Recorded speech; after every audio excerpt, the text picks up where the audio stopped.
Kevin Weiss at bodyperformance.net, and we're about 10 weeks out, including this week, out from the Western Canadian Bench Press and Powerlifting Championships, and this is week 5 of the program. So I want to dive into it right away here. I don't want to spend too much time just going over the individual lifts and the numbers, which I've done in the previous weeks, because now we're getting far enough into it that I can actually compare some of these numbers to the other numbers and develop some sort of flow, if you will, to what's actually happening, showing how in this first phase where I've been trying to do a high level of volume and a relatively moderate level of intensity, and as we go from week to week, especially in the next say 4 or 5 weeks, you'll start to see a trend of where that goes as you try and switch from a volume phase, a hypertrophy phase, into more of a strength phase, into more of a peaking phase. So let's get right into it. I started with the pause bench press on the July 13th. I did a 147.5 kilo single with that, and then I followed that up with 8 sets of 5 reps with 135 kilos. And then touch and go bench presses. I did 127.5 kilos for 6 sets of 7 reps. So if you're interested in the volume numbers for each individual lift, it's going to be on the PDF, so you can check it out there. I'm not going to waste time, mine or yours, going over individual ones right now. The 14th, I did just some accessory work for squats. I did some Hatfield squats, something I haven't done very much or really at all. So they're kind of an interesting thing. I would encourage you guys to give them a try. They're pretty tough. I did worked up to a bunch of sets of 5 with around 300 pounds. And then I did some high bar squats just with 130 kilos just to get some work in for my legs. The following day, the 15th, I did some really quick accessory work. Just run through these fast 4 grip, V-grip pull downs, 1 arm cable rows, straight arm pull downs, rear cable, delt, and wide cable curls. And I did about 5 sets of each of those, 12 to 15 reps, as high as 20 reps on some of them. And these accessory work days like this, they're kind of, if you want, you could call them bodybuilding days, whatever you feel like, because I don't do a lot of rest in between.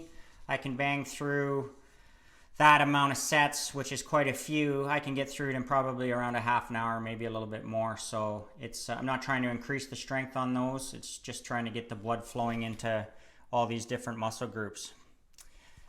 The 16th, I did my competition paused bench press, and I had a question this week why someone asked me about why that's my competition grip, the index rings on the index fingers on the rings. And actually that's, I'm being a bit misleading saying that, because I just call it the competition grip because it's the legal competition width that you can use. That's the widest grip that you can use in competition, and a lot of people use it, and I've used it as well.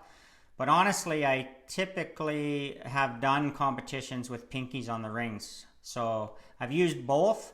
So to say competition grip, this doesn't necessarily mean this is the grip I'm going to use in competition. I'll actually decide that as we get closer. I'll make that decision based on how it's feeling and what I think at that time. But did 147.5 kilo single with that, and then did my reps 6 sets of 6 with 135 kilos. Incline press 97.5 kilos for 5 sets of 8, and then I finished up with the military press 5 sets of 6 with 62.5. And once again, the volume numbers are there if you want to see them. The 17th, another quick accessory day, hammer curls, pull downs, and cable rear delts again, 5 sets of each of those. So you'll notice there's a lot of cable rear delts in my accessory work. And stuff that I haven't put in here as well is every day I pretty much do face pulls as well as band pull aparts for high reps. It doesn't really eat into your recovery whatsoever, and it helps keep your shoulders healthy. So I haven't included it in the program, but it is something that I do on a daily basis. The 18th, I had my Spoto presses, and I did 140 kilos for a single, and I did a 5-second pause with that. So that's a pretty long pause, the Spoto press. That's probably the longest one that I would program for myself. Typically I'm more around a 3-second, and that's what I did for my reps. I did 6 sets of 6 with 120 kilos for 3-second pauses. Then I finished off with 3 sets of 20 dips for just body weight. I didn't add any extra weight to these as I have in previous weeks. So I'm going to run through the number as far as my volume and my intensity. And you'll see that as I bring them up on the screen, the graphs and stuff, you'll see some trends in the numbers that we're going through here. In week 1, my total volume was 20,180 kilograms. And week 2, 23,390 kilograms. So that's up. Week 3, it went up again, 25,728 kilograms. Now these are really big volume numbers. For most people, I wouldn't recommend doing this. This is based on my own recovery abilities. I've been doing this for a long time. I'm also not doing a heck of a lot of deadlifting and squatting and other stuff. So my recovery ability is actually pretty good. I get a lot of sleep. I get 8 to 9 hours every night pretty much.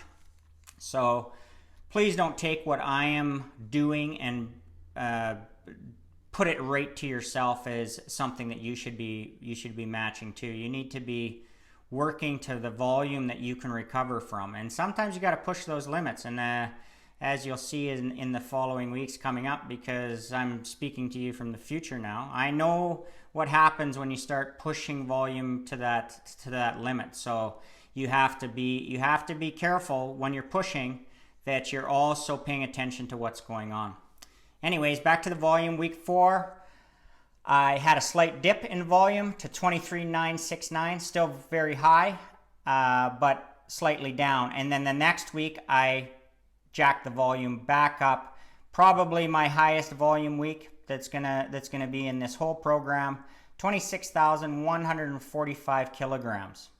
So, and you can see, looking at the graph, how the intensity or how the volume has a gradual upward trend, but is also going to have some dips in it as well. And as we get a few more weeks into this, and you can see the graphing of the numbers, you'll see how the intensity and the volume relates to itself.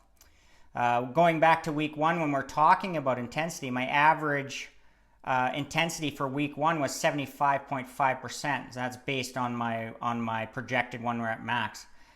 Week 2 dropped to, my volume was up, but my intensity was slightly down to 70.4%.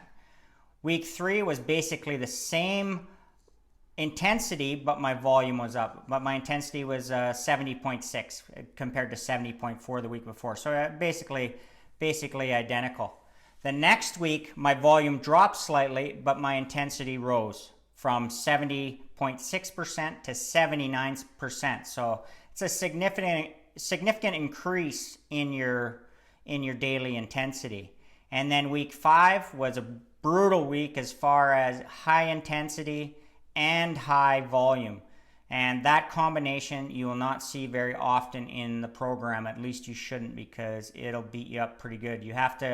You're going to have it occasionally, but to have an 81.2% intensity in what I consider to be a hypertrophy block, I put in my own programming for myself, when I'm doing hypertrophy, high volume, I kind of set 80% as the top limit. Now, when I say that, I don't sit down and I don't figure my programs out by percentage. I don't figure my programs out by volume before I start. These are numbers that I've calculated after the fact. So I'm basing my program on a projected max that I want to hit, and then I work my way back on how I'm going to get there. So when I break it down, this is what actually happens with the numbers.